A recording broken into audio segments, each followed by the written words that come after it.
Namaste. This is our yin yoga for the week.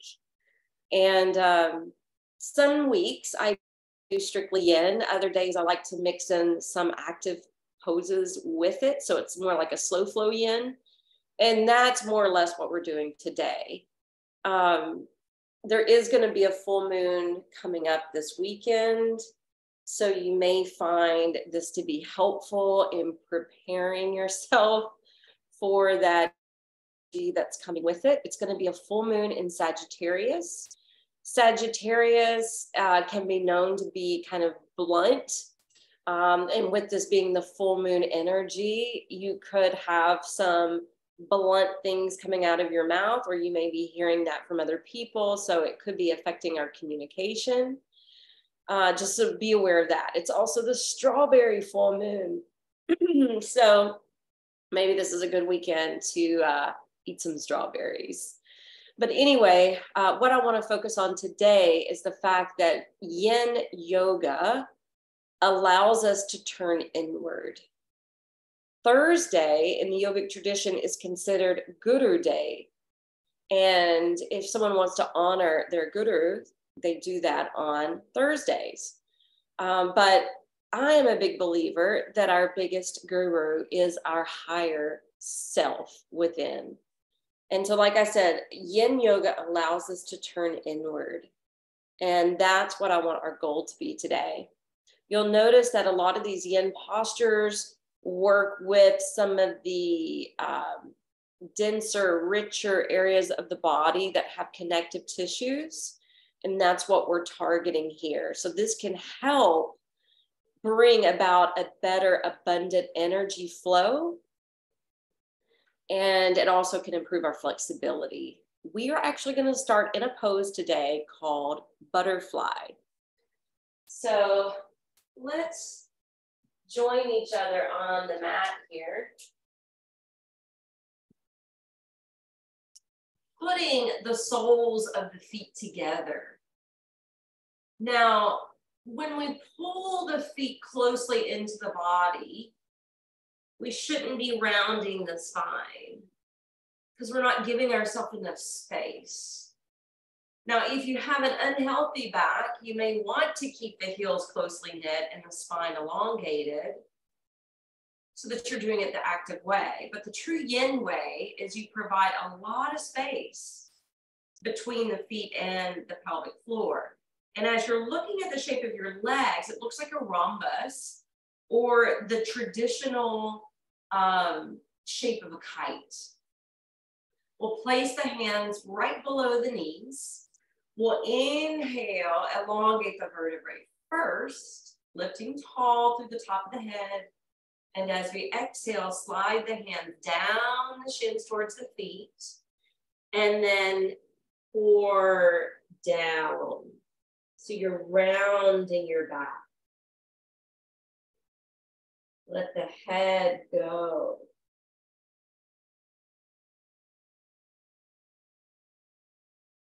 Close your eyes.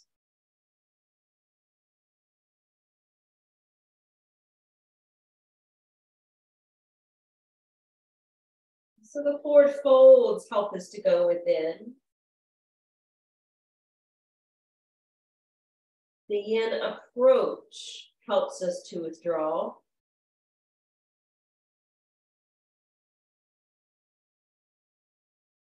But the breath can invite us in to do the same. So incorporate your deep yogic breath.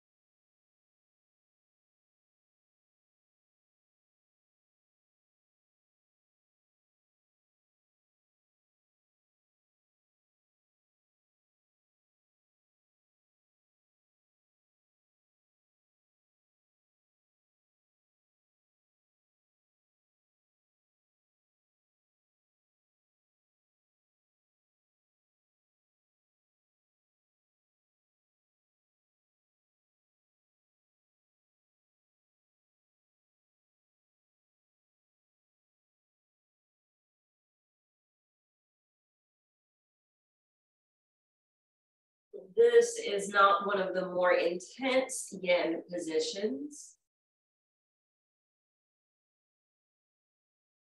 But in every yin pose, you want to find your appropriate edge of flexibility. Hanging out there as long as you can comfortably and openly breathe. Or for an extended period of time.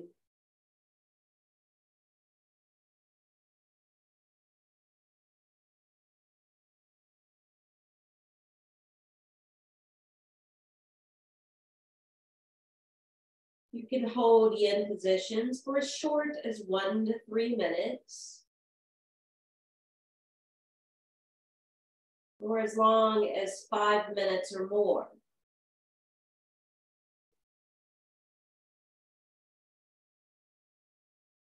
Obviously, that depends person to person, day to day, and moment to moment.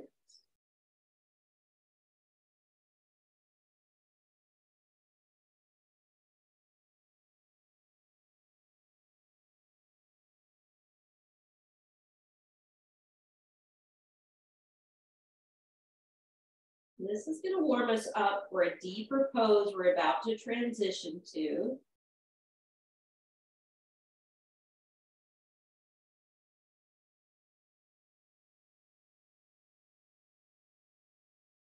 Now slowly begin to walk your hands towards you and unfurl the spine. And then once you lift up, if you can't transition the way I'm teaching it, then just come into the pose your own way.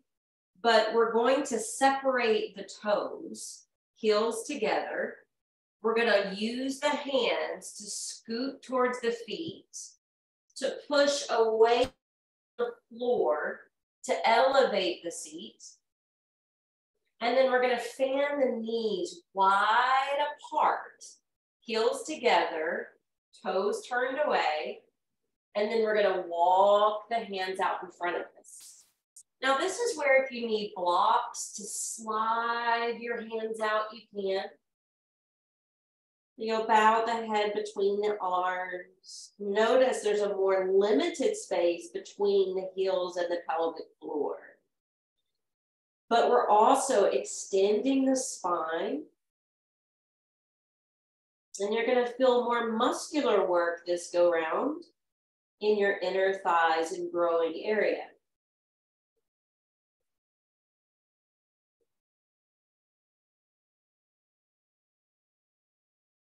Focus on maintaining your rhythmic breath.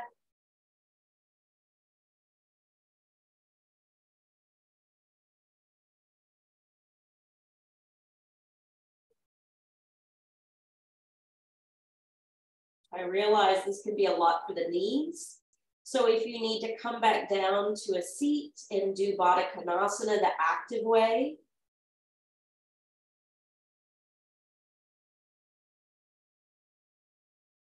that would be a great alternative.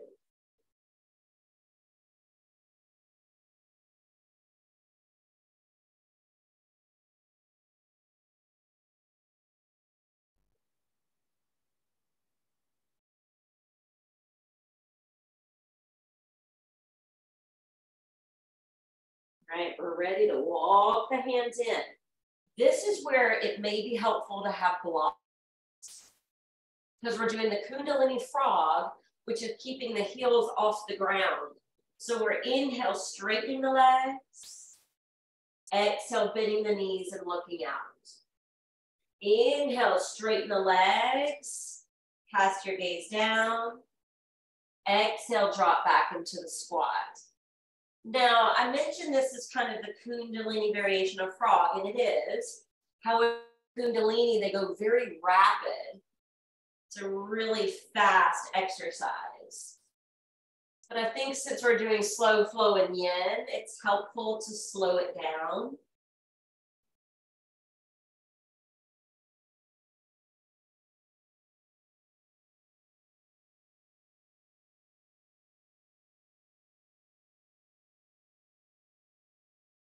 Let's do one more.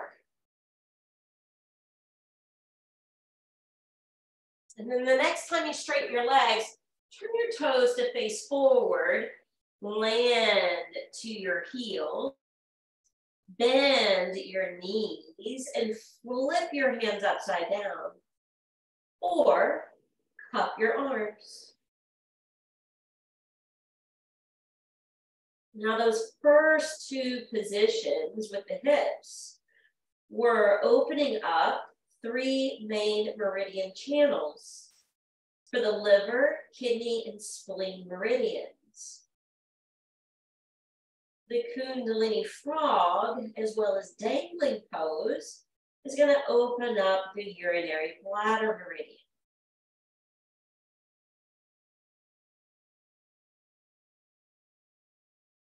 This meridian courses through the whole backside of the body.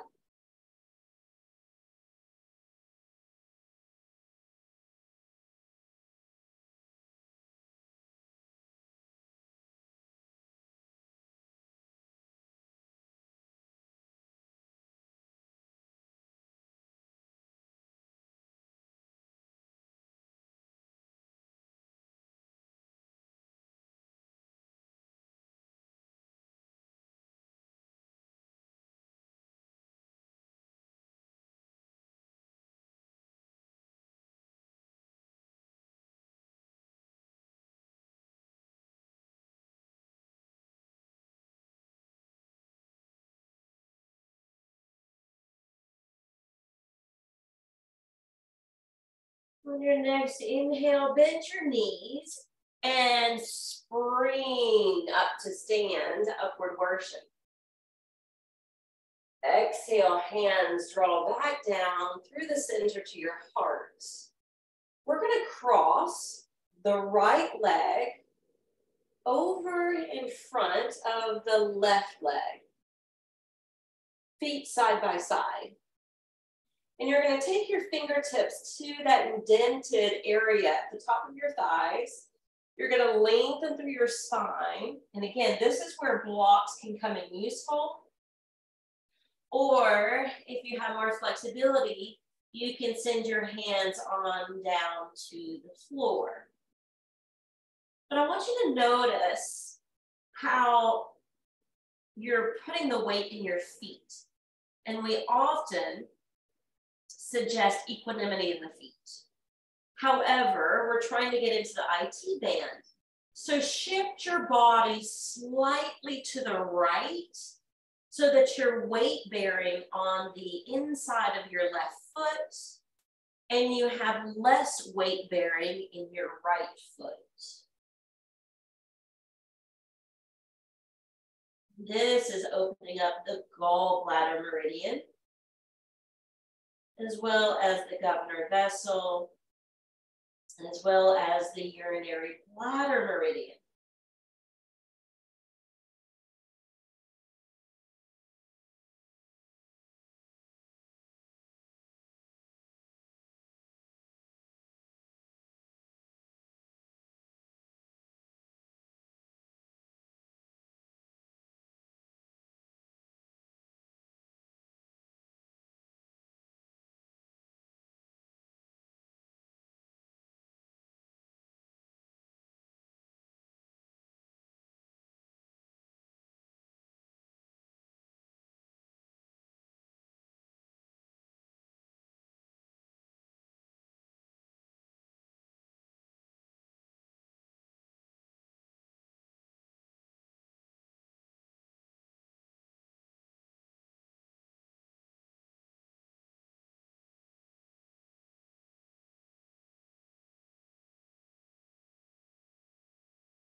And then let's take the hands slowly to the hips or stabilize with the blocks and slowly come to stand.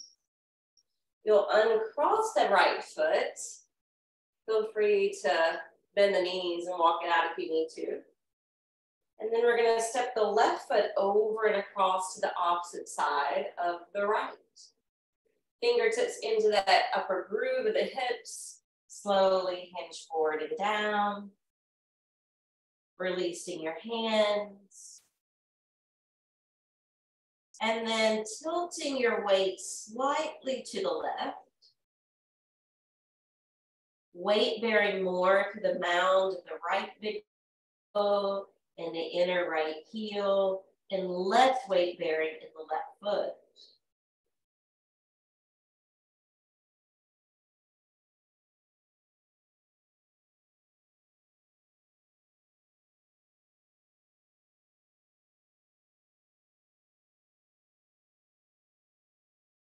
Breathing slowly and deeply in and out through the nose.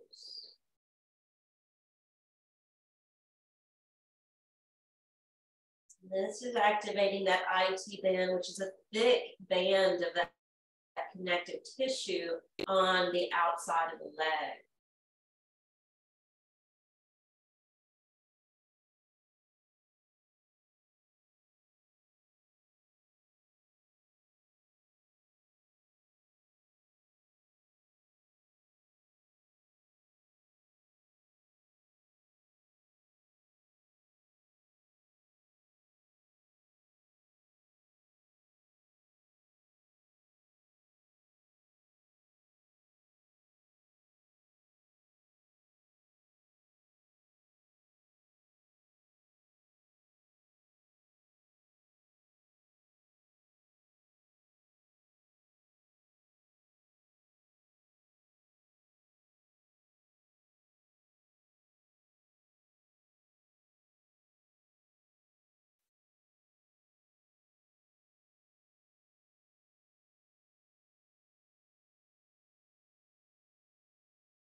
When you're ready to come up, put the weight back into both feet.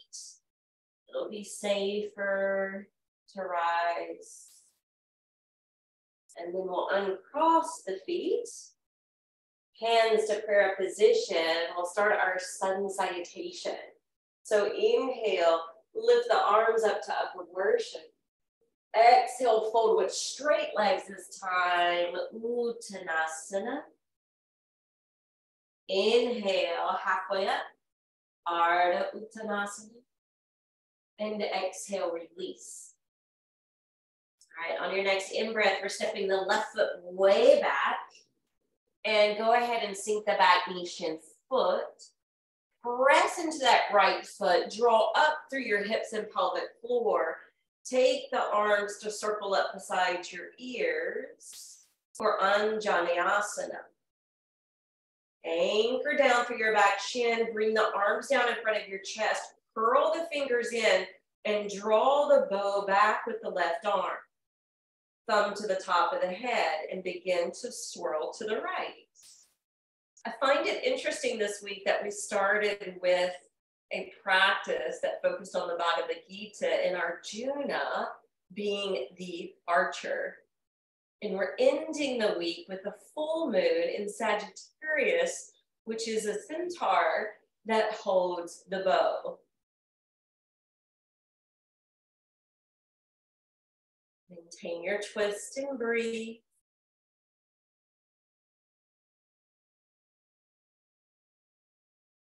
And slowly exit your twist, unwinding the spine. And then bring your hands down. Right hand's gonna walk to the inside of the right foot as the right foot walks over to the side strip of the mat.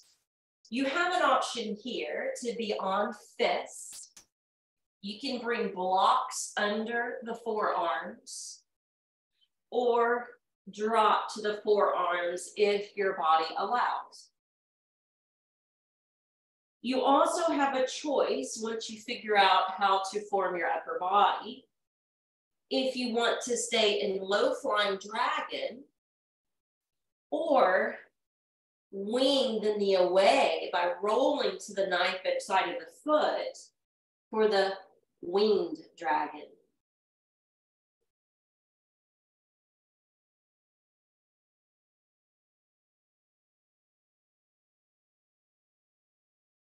I want you to notice, since our emphasis is in the hips, the second chakra, how sometimes as we're letting go of tension in that chakra, it builds tension in the jaw or mouth.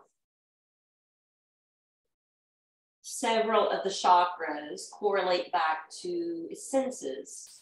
And the second chakra, governing the hips and the low back, govern the mouth and the sense of taste.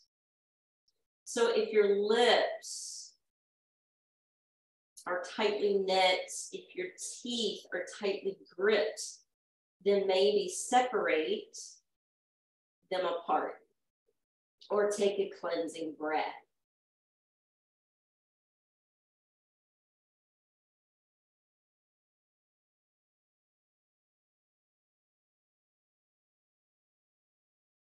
This pose emphasizes the kidney, liver, and spleen, as well as the stomach meridian.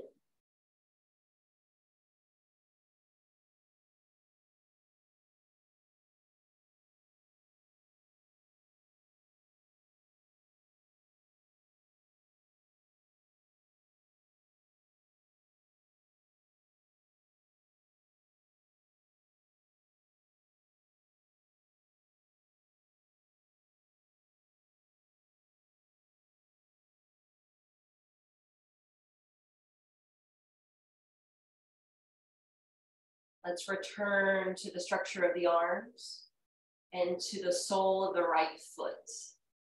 Let's plant the palms and then push the hips back and go slow with that. Right knee's gonna come alongside your left. Tuck the toes, pop the knees up, and create Adho Mukha Svanasana, your downward facing dog. Pressure into the hands. Extension through your arms and spine, and possibly your legs. Feel as though you're pulling energy up from the earth through the hands to the feet, and you're sending it all the way up into your sacrum. Deep breath in. Exhale, knee, chin, Ashtanga Pranam. Drop to the front of the body, but separate your feet wide, elbows in front of you, and resting in prayer hands.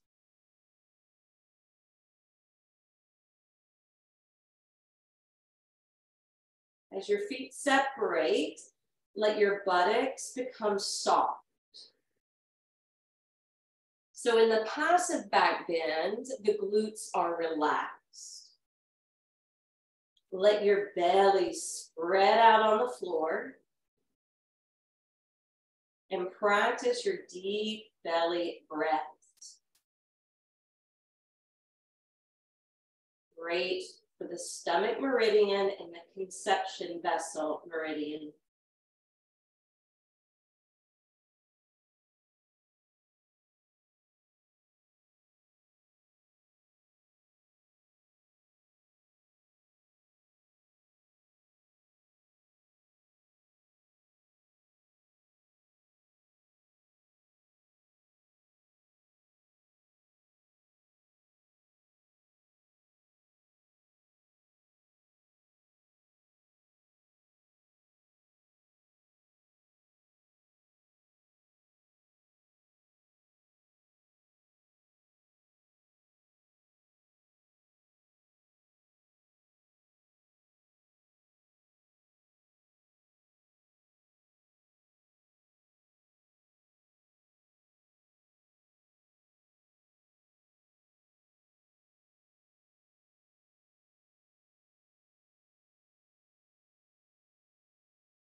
Inhale, let's zip the legs closer together and bring the fanned hands on either side of the sticky mat and come down to the brow. So you're making the neck wings of a cobra and you're tightening your glute muscles.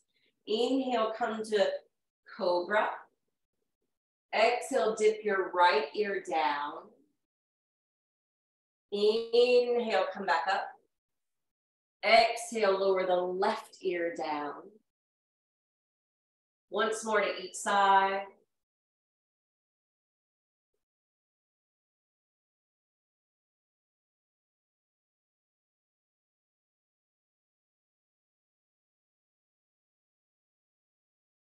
Once you lower out of cobra, slip your hands up underneath your shoulders. Push up through table, curl the toes, launch into downward facing dog.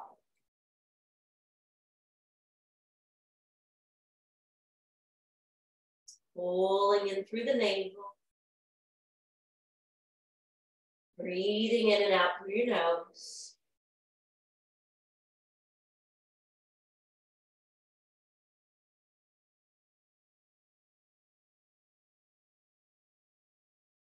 This time we're going to step the left foot forward. And if you need to come to your knees and then swing that left foot around, that is helpful. Press into the left foot, draw up through the hips and pelvic floor, arms overhead.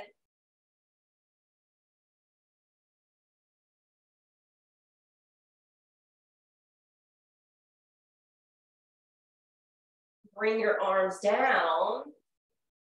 Pull the bow with your right hand.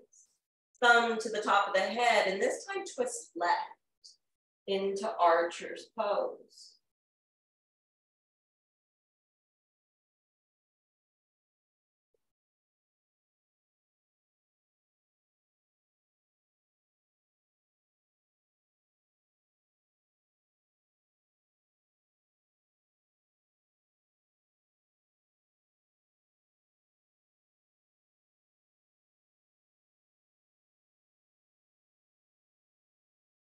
Exhale, unwind. We'll bring the hands down, but the left hand on the inside of the foot to travel the left foot over to the edge. And you can be here stacked on fist. You can bring a prop to land your forearms on. Potentially land to the ground.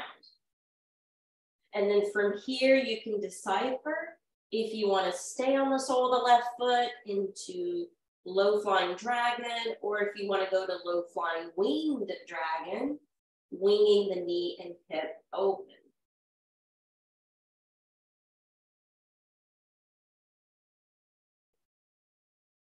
Sometimes these yin poses can get uncomfortable, but discern the difference between being uncomfortable and it just being too intense where you need to get out.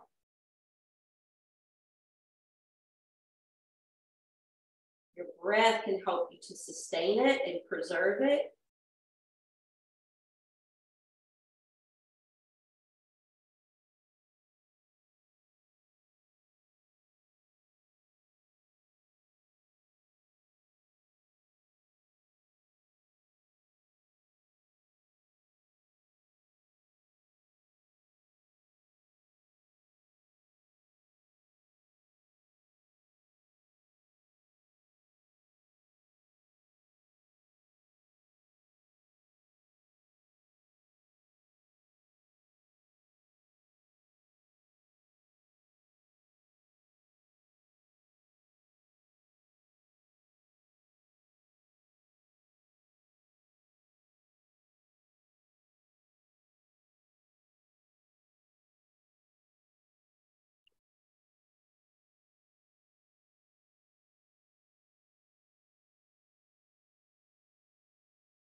We'll slowly begin to restack arms, to return to the bottom of the left foot, to push into the hands, to slide the left knee back, to take our final downward facing dog. Doing 3 dogs in this sun sal today.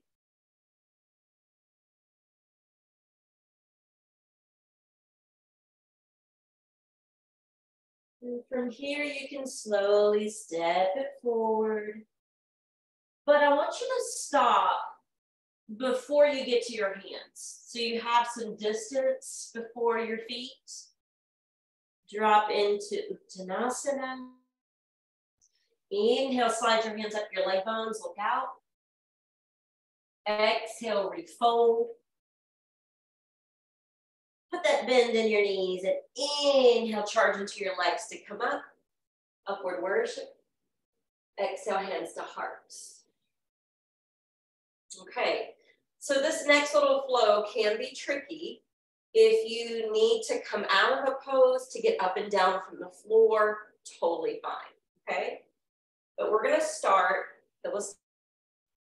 shoo, felt a sneeze coming.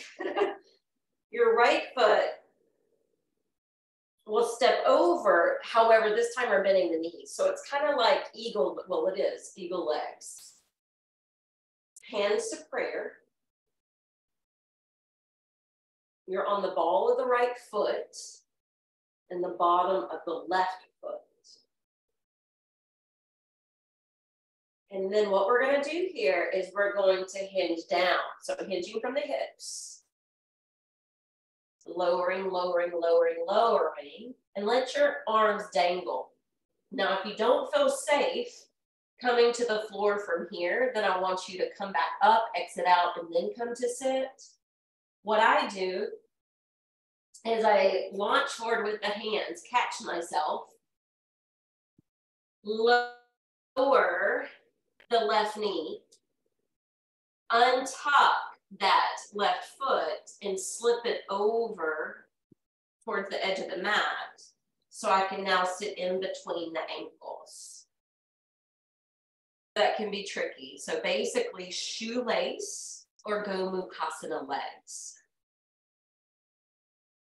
From here, once you get the knees somewhat stacked, lift up energetically and walk it out.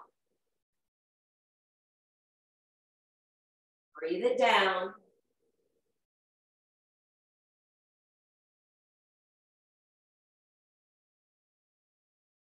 Close your eyes.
Inhale, slowly backing out.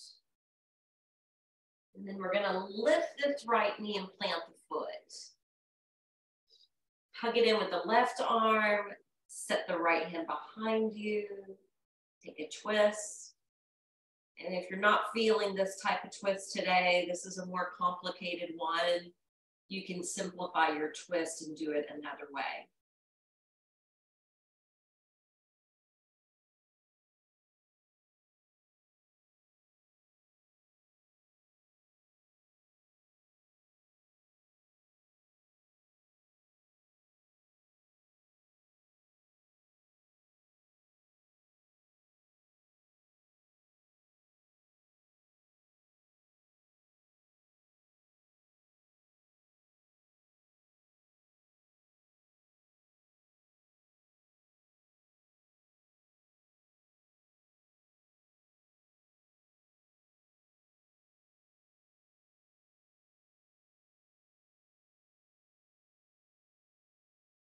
Now, when we unwind, I'm gonna do something that can also be a little tricky. So if you need to just stay seated and set up the other way, you can. Otherwise, hands are gonna go over to the left hip, and you can watch me first. You lift the left foot, walk your hands and spin both feet around in a circle, eventually bending the knees once you face the front edge side of your mat. And as you sit down, hopefully you spun into that second sided twist. Right arm hugs the knee, left arm behind the back.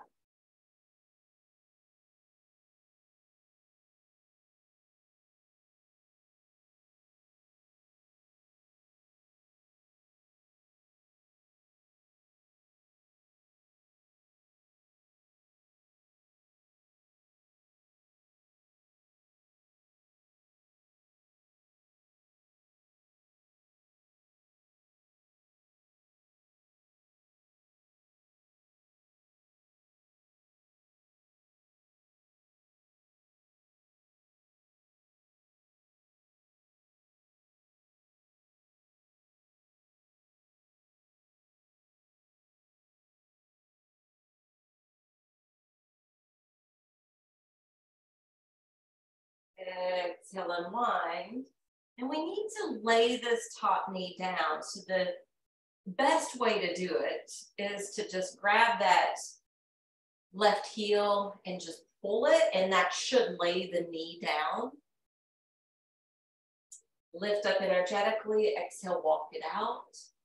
Feel free to be here. Some people like a bolster lined up underneath their head here, or you can plummet down and release your weight. If you can still breathe through it.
Right.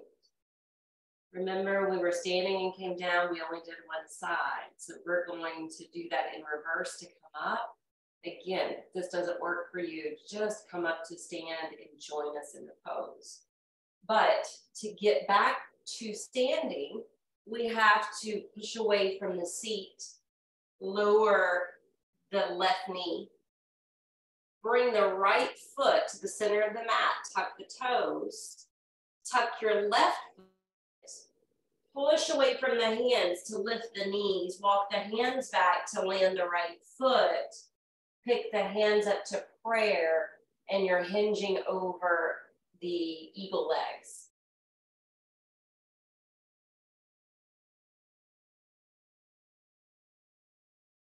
And then back up to eagle. Spine lifting. And then uncrossing, standing up. And just kind of walk the knees out. All right, I'm gonna block. You're gonna wanna block for this one. We're gonna come down to the floor.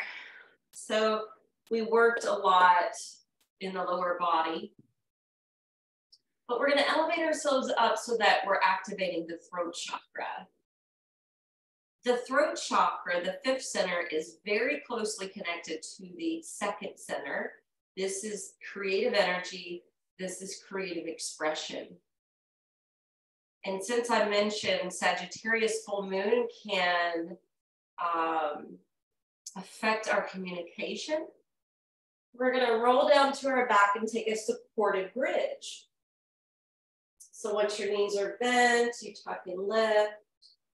Take the bolster under the low back and sit upon it.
You can even explore trying to straighten out one leg.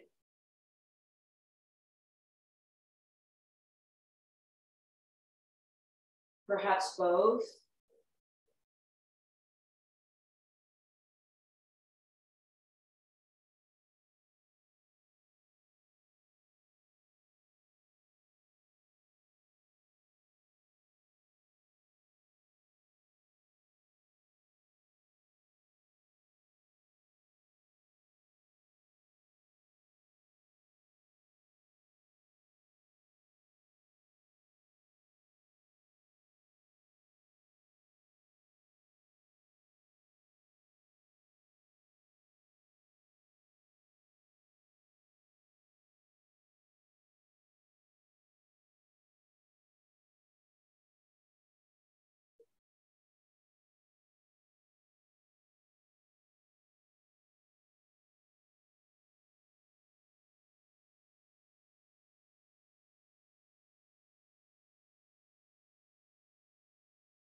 This is going to be our final inversion. If you straighten the legs, rebend them. Hold for 3 more breaths.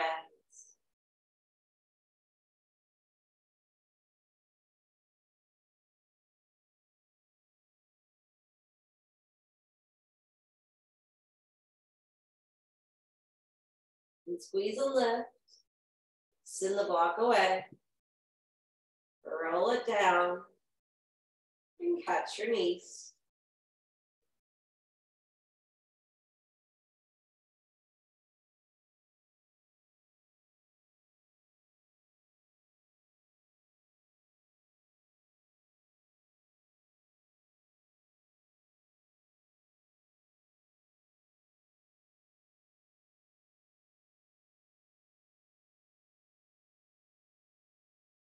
Let's roll over to one side. We are going to set up for our relaxation with the block turned down and the bolster kind of turned up like so. I'm going to put my zipper side down. Then the legs going over top. Blink under your head or over your body.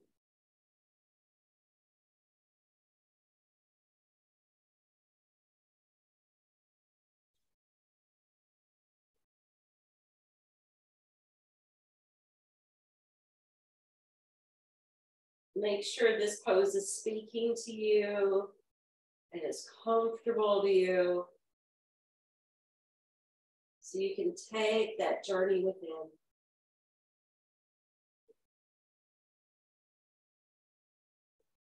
To meet your inner gooder, the part of your higher self that lives in the light, that can help to dispel darkness.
Now that we've taken some time to rest, point and flex the feet.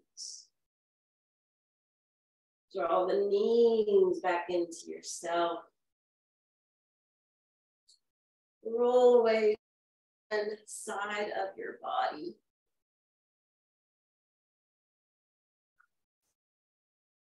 Sit up. We'll conclude our class. Let's bring Dhyana Mudra in for wisdom, where the lower and the higher self meet. Let's bring the left mudra over the heart, the right hand mudra over the brow. May the depth, wisdom, intuitive intelligence of the heart meet the depth, the wisdom, and the intuitive intelligence of the mind. Om Shanti, Shanti, Shanti. Namaste.